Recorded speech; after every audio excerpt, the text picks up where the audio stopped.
Good morning, brothers and sisters. Good morning. Sounds good. We weren't in the lobby too late last night, were we? I know I was in early, but it has to be done. As the airline industry rebounds from the pandemic, requests for ALPA services have also increased. In this morning's report, I will talk about the many ways this is happening with updates on PDG activities, the latest ITAC developments, important information for the upcoming BOD, an Oshkosh update, fee for departure news, and the status of P4P. As of May 1st, ALPA represents 64,081 pilots at 38 carriers. And of course, we just know that all changed yesterday. We have 50,844 active members, 6,676 apprentice members, 2,913 reactivated members. Now between those two, that's almost 9,600 pilots. 606 members on military leave and 191 furloughed pilots. Just as a reminder that the only member classes that can vote are active, executive active, and grievance pending. And congratulations again to the IAERO pilots for voting ALPA in as their collective bargaining agent. Now moving on to the professional development group, I'll start with the leadership committee. On February 8th through the 10th, more than 70 elected reps attended the leadership training conference. And later that month, the committee conducted a comprehensive orientation for the newly elected officers at United. A second leadership training conference is planned for August 23rd to the 25th.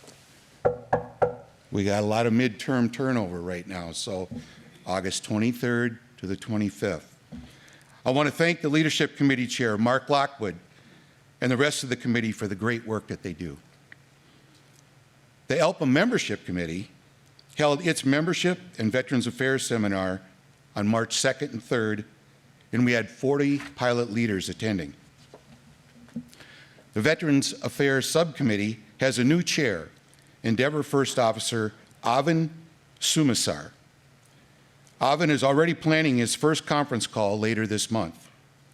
Please make sure we know who your military vet rep is so they can be a part of this conversation. ALPA Membership Chair Candy Bernstetter continues to work with the FAA Women in Aviation Advisory Board and recently participated in a 2-day virtual IFALPA Female Pilot Working Group meeting. Since we last met, pilot volunteers from the Membership Committee and the President's Committee for Diversity and Inclusion have attended the University of North Dakota's first diversity conference, the National Gay Pilots Association Winter Warm-Up, and the Women in Aviation Annual Conference. Thank you, Candy, and the entire Membership Committee for all the ways that you serve ALPA. The Education Committee connected with thousands of aspiring aviators at events, including the 15th Annual Aviation Education and Career Expo, the University Aviation Association's virtual 2022 Aviation Policy Seminar, Girls in Aviation Day in Nashville, Purdue Aviation Day, the NIFA SafeCon, Alaska Aviation Days, and numerous in-person and virtual visits to grade schools since we last met, of which you heard Joe was a part of a week ago. In addition, education volunteers visited more than a dozen universities, including most of the 13 schools we have ACE Club relationship with. The committee is also working to expand its efforts at the Florida Institute of Technology, Liberty University, and Minnesota State University, Mankato.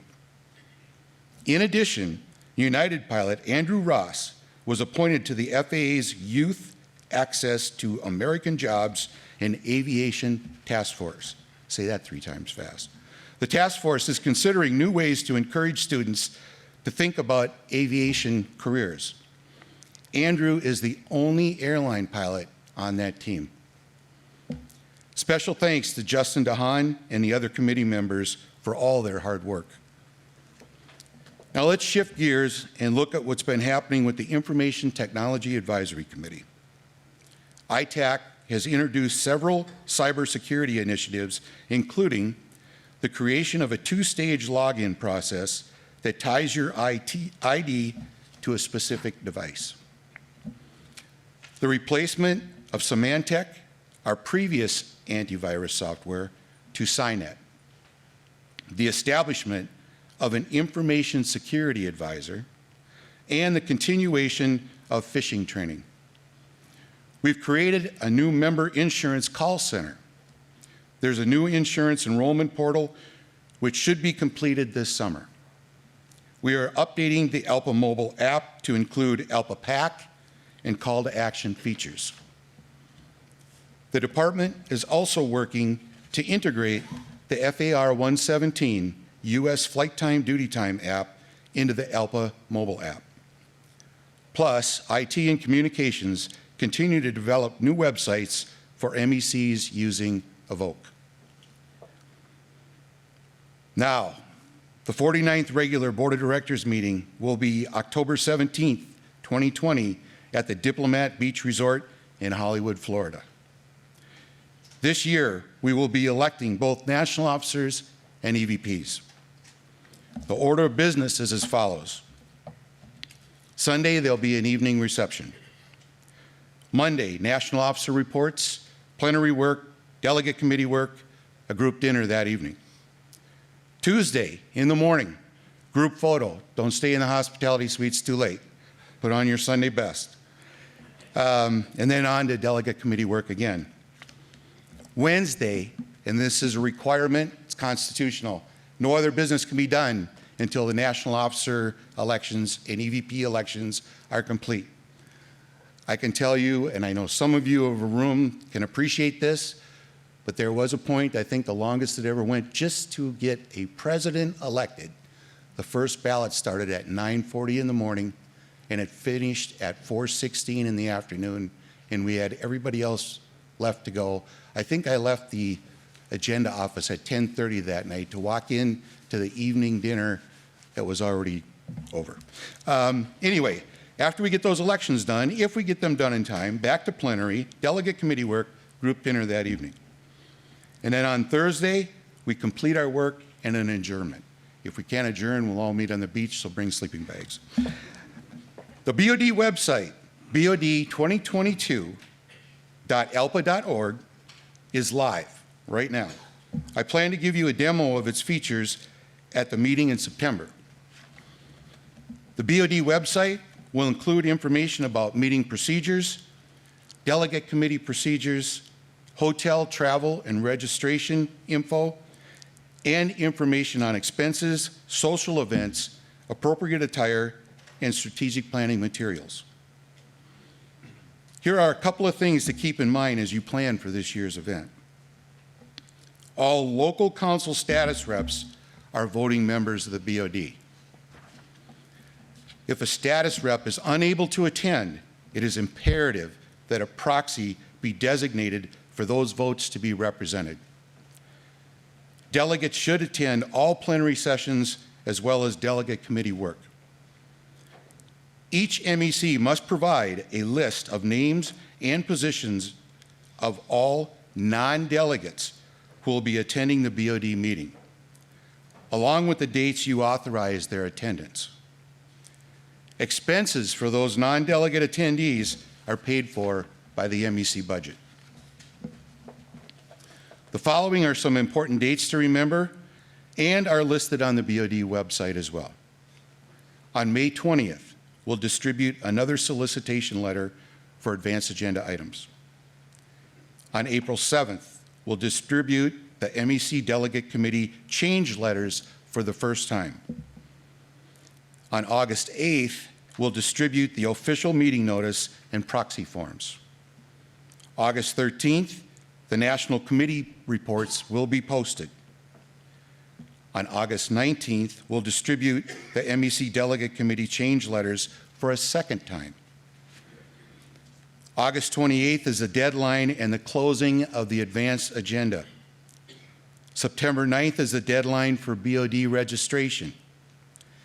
As we approach the BOD, please review your records and make sure all your pilot classifications are correct. The accuracy of this data will impact the creation of the EVP alignment on September 1st and the official BOD roll call on September 30th. If you have updates, please coordinate with membership administration. Well, we're looking forward to another successful year at Oshkosh. The air show runs July 25th to the 31st and will be in the same facility as last year near Boeing Plaza. And I just got an update from the EAA, maybe some of you other ones did. It's the 75th anniversary of the U.S. Air Force, so I'm sure there's going to be some cool static displays and flybys. You can't imagine, though, what a great place this is to meet and talk to young people that are interested in getting into aviation. At our booth this summer, we'll be hosting daily pilot presentations, dinners for members, retirees, and their families, plus other activities. And obviously, we're going to need volunteers. Please encourage your members to visit www.alpa.org/Oshkosh to sign up and for more information. The Fee for Departure Committee held a group meeting yesterday. The group discussed the recent Fee for Departure pilot survey. Through the committee, ALPA continues to explore new ways to help Fee for Departure pilots with improved career protection, career progression, and pay and benefits. By the way, the new Fee for Departure chair is Envoy MEC Vice Chair Matt Silker, but not for long, because Matt told me last night he just got a job at United. I think he's going in June, so there you go. But that's the way life is right now. Pilots for Pilots continues to receive requests for grants for our members. As of May, the P4P balance is $1,117,644.01. So far in 2022, we've allocated $9,500 in grants. Now, I know we have a big balance right now, but this money can go quickly when large-scale disasters hit. I want to thank Nathan Hillard and the other P4P board members for the efforts and everything they do to help our pilots in need. As the summer comes to a close, I'll be preparing for my last executive board and BOD meetings, and that calls for some reflection. I've served as your Vice President of Administration for 16 years. I've seen dozens of new pilots come to the association, and unfortunately, I've seen a few go.